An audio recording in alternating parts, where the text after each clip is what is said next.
ये साल का वो वाला टाइम है जब मैं खुशी से पागल हो जाता हूं और नाचने लगता हूं, क्योंकि इस टाइम पे काफी सारी कंपनियां डिविडेंड अनाउंस करती हैं। और अगर आपने डिविडेंड का जादू नहीं देखा ना, तो बहुत बड़ी अपॉर्चुनिटी आप मिस कर रहे हो। तो अब मैं आपको जादू दिखाता हूं। ये आरईसी लिमिटेड का चार्ट है। 1 अप्रैल 2021 में इसका स्टॉक प्राइस था 100 रुपए के आसपास, और 2021 से 26 के बीच में आरईसी ने इतने सारे डिविडेंड दिए हैं, तो टोटल डिविडेंड यील्ड निकल के आती है 85 रुपीज 61 पैसा पर शेयर 5 साल के अंदर।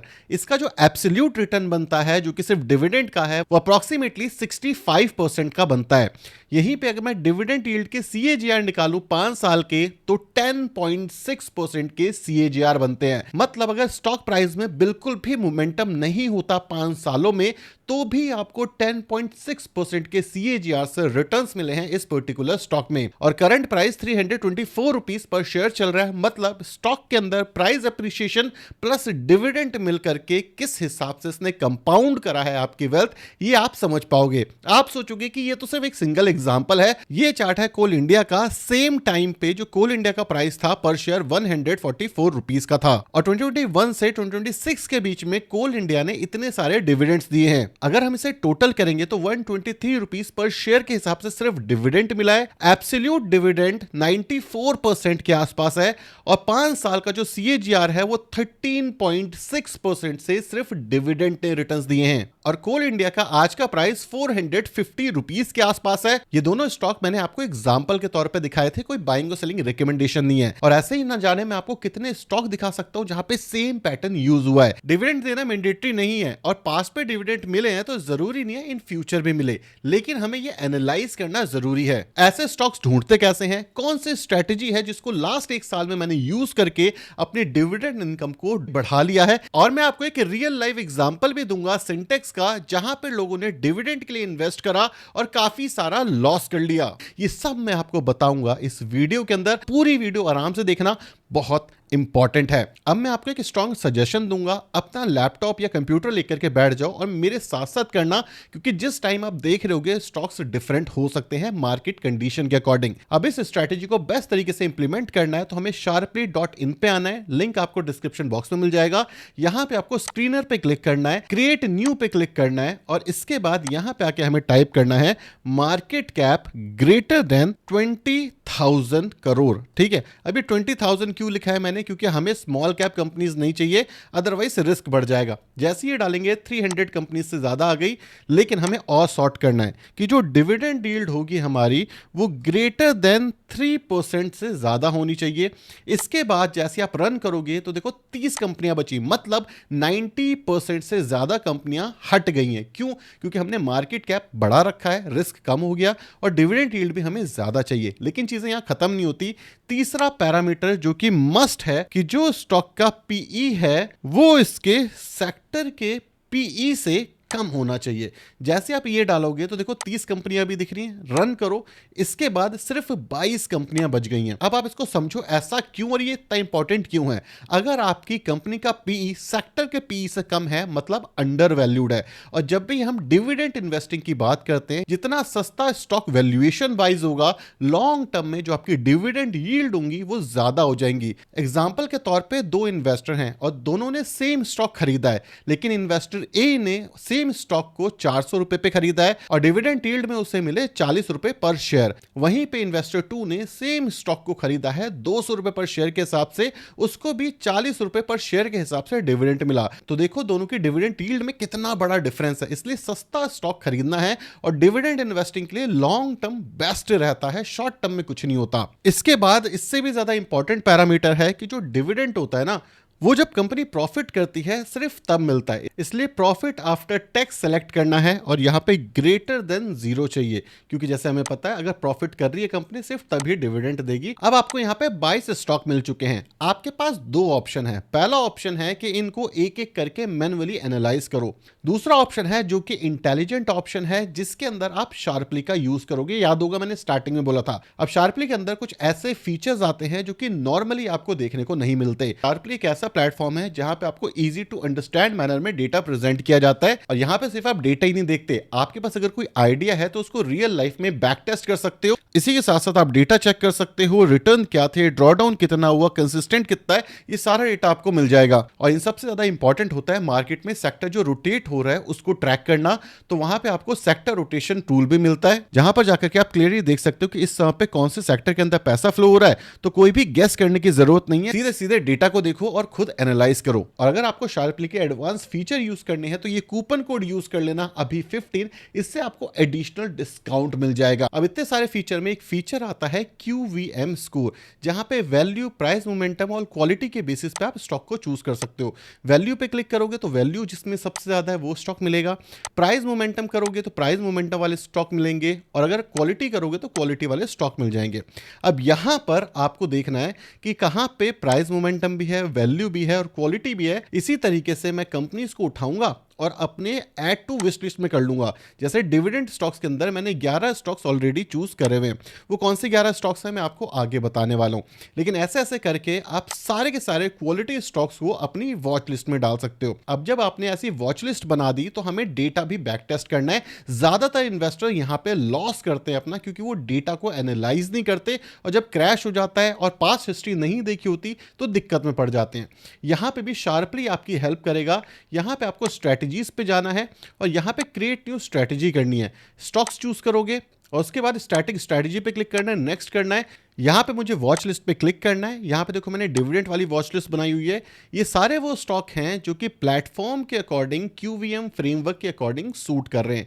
इनको अगर मैं सबको सेलेक्ट कर लूं, आपके सामने सेलेक्ट करूंगा और उसके बाद मैं इसे ऐड कर लूं एंड देन मैं इसको बैक टेस्ट करूंगा। यहां पे देखो मैंने एलोकेशन अपनी सारी 99% के आसपास रखी हुई है। देन मैं नेक्स्ट नेक्स्ट नेक्स्ट करने वाला हूं और उसके बाद मैं इसे बैक टेस्ट करूंगा। अब बैक टेस्ट करना इसलिए जरूरी है ताकि आपको पता चले कि ये सारे स्टॉक हिस्टोरिकली कैसे परफॉर्म कर रहे हैं, ताकि एक कॉन्फिडेंस आ जाए, राइट। और बेस्ट तरीका होता है कि आप एटलीस्ट 5 साल का डेटा बैक टेस्ट करो। अप्रैल से लेकर के आज की डेट ले लेता हूं और रन करता हूं एक और बार। यहां पे आप देखो लास्ट 5 साल के अंदर अगर मैंने सिर्फ इन स्टॉक्स का पोर्टफोलियो बनाया होता तो बेंचमार्क जो कि निफ्टी 50 है उसने कैसा परफॉर्म करा है और मेरे पोर्टफोलियो ने कैसा परफॉर्म करा है। इन सब के साथ साथ एक इंपॉर्टेंट चीज, ये सारे स्टॉक हाई डिविडेंड पेइंग है। उसके साथ साथ स्टॉक प्राइस एप्रिसिएशन भी 5 साल में हुई है। इस बैक टेस्ट से हमें यह पता चला कि ये स्टॉक सिर्फ अच्छा डिविडेंड ही नहीं देते, इवन इनके अंदर क्वालिटी भी है, तभी लास्ट 5 साल के अंदर इन्होंने परफॉर्म करा हुआ है। अब डिविडेंड इन्वेस्टिंग में ना कुछ मेजर रिस्क भी आते हैं। सबसे पहला रिस्क, अगर कोई कंपनी आपको डिविडेंड दे रही है तो जरूरी नहीं है वो फ्यूचर में भी डिविडेंड दे। वो लायबल नहीं है, वो देना चाहती है इसीलिए दे रही है, ये मैंडेटरी नहीं है। इसके लिए आपको आना है कंपनी की वेबसाइट पे, जैसे मैंने REC का एग्जांपल दिया है। यहां पर आपको कॉर्पोरेट गवर्नेंस में पॉलिसीज पे जाना है और यहां पे देखो आपको डिविडेंड डिस्ट्रीब्यूशन पॉलिसी मिल जाएगी। अब देखो REC ने अपनी पॉलिसी के अंदर लिखा हुआ है कि ये जो डिविडेंड देते हैं गवर्नमेंट की गाइडलाइंस के अकॉर्डिंग 30% ऑफ पैट या फिर 5% ऑफ नेटवर्थ, जो भी हायर होता है permissible under extent legal provision. तो इसी तरीके से जब भी आप डिविडेंड इन्वेस्टिंग की सोच रहे हो तो हर कंपनी के जाकर के ये डिविडेंड पॉलिसी पढ़ लेना ताकि आपको चीजें क्लियर हो जाए। सेकंड इंपॉर्टेंट पैरामीटर, जो डिविडेंड इन्वेस्टिंग है ये एक सेकेंडरी इनकम की तरह काम करेगी। स्टॉक मार्केट में प्राइमरी इनकम होती है स्टॉक प्राइस का एप्रिशिएट होना। तो अगर आपने गलत स्टॉक चूज करा गलत प्राइस के ऊपर तो यहां पे प्राइस क्रैश हो सकता है। तो डिविडेंड इन्वेस्टिंग इतनी सेंसिबल नहीं बनेगी। तो जब भी आप किसी स्टॉक के अंदर इन्वेस्ट करो तो ये देखो कि क्या उसके फंडामेंटल अच्छे हैं, क्या वो अभी डिस्काउंटेड प्राइस पे चल रहा है, तभी वहां पे सेंस बनेगा। अदरवाइज मेन गोल होना चाहिए स्टॉक अच्छा है या नहीं है, डिविडेंड हमेशा सेकंड इनकम होनी चाहिए। अब मैं आपको एक एग्जांपल देता हूं सिंटेक्स इंडस्ट्री का, और इसको ध्यान से सुनना क्योंकि यहां पे लोगों ने बहुत पैसा लॉस करा है। 2017-18 के टाइम पे जो सिंटेक्स इंडस्ट्री थी उसका स्टॉक प्राइस था 18 रुपीस के आसपास, और जो सिंटेक्स इंडस्ट्री थी ये हमें डिविडेंड देती थी अप्रोक्सीमेटली 0.25 पैसा पर शेयर, जिसको आप डिविडेंड समझ सकते सकते हो 25% के आसपास। ये डिविडेंड यील्ड नहीं है, ये डिविडेंड है, राइट। तो यहां पर क्या होता है, लोगों को लगता है ये जो स्टॉक है काफी अच्छा डिविडेंड दे रहा है, यहां पे काफी मजा आएगा। लेकिन हुआ क्या, डिविडेंड के चक्कर में वो जो स्टॉक था वो ऑलमोस्ट जीरो हो गया। इसका मतलब ये है कि स्टॉक के फंडामेंटल सबसे इंपॉर्टेंट है कि कंपनी अच्छा करनी चाहिए। सिर्फ डिविडेंड के बेसिस पे इन्वेस्ट करोगे तो बहुत बड़ा लॉस हो सकता है। थर्ड मिस्टेक जो कि डिविडेंड इन्वेस्टिंग करते हुए ज्यादातर लोग करते हैं कि हाई डिविडेंड मतलब वो अच्छा स्टॉक है। नहीं, हाई डिविडेंड का मतलब ये भी होता है कि जो कंपनी का मालिक है वो पैसा निकालना चाहता है कंपनी से। देखो, आपके पास कंपनी के कितने स्टॉक्स हो सकते हैं, 1000, 2000, 10,000। कंपनी का सबसे ज्यादा स्टॉक किसके पास है, उसके प्रमोटर के पास। और प्रमोटर बिना स्टेक बेचे भी कैसे पैसे कमा सकता है, डिविडेंड के फॉर्म में, राइट। तो स्टॉक मार्केट के अंदर अगर कोई कंपनी बहुत ही ज्यादा डिविडेंड दे रही है तो यहां पर एक रेड साइन भी होता है, क्योंकि जो डिविडेंड होता है वो कंपनी के प्रॉफिट से निकला है। मतलब जो डिविडेंड आपको मिला है वो आपका ही हिस्सा है।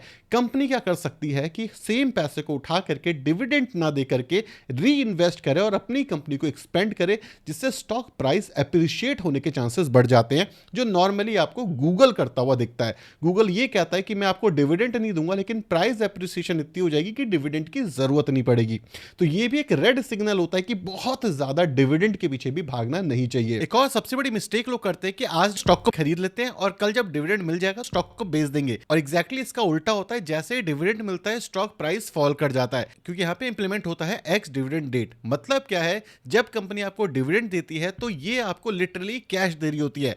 मतलब कैश देने के बाद जो कंपनी की वैल्यू है वो भी गिरेगी और स्टॉक का प्राइस है वो भी गिरेगा। एग्जांपल के तौर पे स्टॉक प्राइस 100 रुपए है और डिविडेंड आपको मिल रहा है 10 रुपए। जो एक्स डिविडेंड डेट पे उस स्टॉक का प्राइस होगा वो होगा 90 रुपए के आसपास, और एक्स डिविडेंड डेट पे जो नया प्राइस होगा स्टॉक का वो 90 रुपए होगा, क्योंकि यहां पे जो 10 रुपए है वो ऑलरेडी आपको मिल चुके हैं। तो लॉजिकली यहां पे कोई भी नया गेन देखने को नहीं मिलता, 90 रुपए हो जाता है स्टॉक का प्राइस। इसका मतलब ये है कि एक्स डिविडेंड डेट पे जब भी आप सोचो कि मैं बेच दूंगा तो नॉर्मली आपको यहां पे लॉस होने वाला है, क्योंकि यहां पे मार्केट एडजस्ट हो जाती है ऑटोमेटिकली। अगर आप ये मिस्टेक कर रहे हो कि डिविडेंड से पहले खरीद लूंगा उसके बाद डिविडेंड मिलने के बाद बेच दूंगा, तो एग्जैक्टली ऐसा काम होता ही नहीं है, क्योंकि जो प्राइस है वो ऑटोमेटिकली फॉल हो जाएगा। लेकिन यहां पे एक और इंपॉर्टेंट चीज है कि जरूरी नहीं है कि जितना डिविडेंड मिला है उतने प्राइस से ही फॉल हो। एग्जांपल के तौर पे अगर स्टॉक की डिमांड ज्यादा है तो हो सकता है 10 रुपए डिविडेंड मिला है और वो 5 रुपए ही गिरे। लेकिन ये चीज आपको कंसीडर करनी चाहिए, जो ज्यादातर लोग यहां पर मिस कर देते हैं। इन सबसे इंपॉर्टेंट चीज जो डिविडेंड इन्वेस्टिंग होती है ये लॉन्ग टर्म के लिए बेस्ट होती है, शॉर्ट टर्म के अंदर आपके लिए बहुत ज्यादा रिस्क होता है। तो इसी वजह से जब भी आप डिविडेंड इन्वेस्टिंग करो सो लॉन्ग टर्म पर्सपेक्टिव से करो, ना कि शॉर्ट टर्म पर्सपेक्टिव से। क्योंकि मान लो आपको डिविडेंड मिल भी गया लेकिन स्टॉक का प्राइस गिर गया तो आपको नेट लॉस हुआ है, और जो डिविडेंड मिला है उस पर टैक्स भी लगेगा। और अगर स्टॉक प्राइस वापस से ग्रो नहीं करता तो ये भी आपके लिए रिस्क हो जाता है, क्योंकि हो सकता है स्टॉक प्राइस उस समय पे ऑल टाइम हाई के आसपास हो। तो डिविडेंड इन्वेस्टिंग के अंदर ये नॉर्मल मिस्टेक है जो कि नॉर्मली रिटेल इन्वेस्टर्स करते हैं, इसको बिल्कुल मत करना। अब एक सबसे इंपॉर्टेंट चीज, क्योंकि मार्केट क्रैश हो रही है, डिविडेंड इन्वेस्टिंग अच्छी है, लेकिन क्या कोई दूसरी स्ट्रैटेजी भी है जो कि इसको भी सरपास कर जाए? हाँ, एक्चुअली ऐसी इन्वेस्टिंग है जहां पे आप बड़े इन्वेस्टर्स के पोर्टफोलियो को कॉपी करते हो। वो कौन सी स्ट्रैटेजी है, ये वीडियो क्लिक करके जरूर देखना। One of the best video है मेरे चैनल पे। वीडियो पसंद आई तो वीडियो को लाइक और चैनल को सब्सक्राइब कर देना। Bye bye. ये वीडियो सिर्फ एजुकेशन पर्पस के लिए, कोई बाइंग और सेलिंग रिकमेंडेशन, ये इन्वेस्ट करने से पहले अपनी रिसर्च जरूर करना। मैं सीबी रजिस्टर्ड रिसर्च एनालिस्ट नहीं हूं।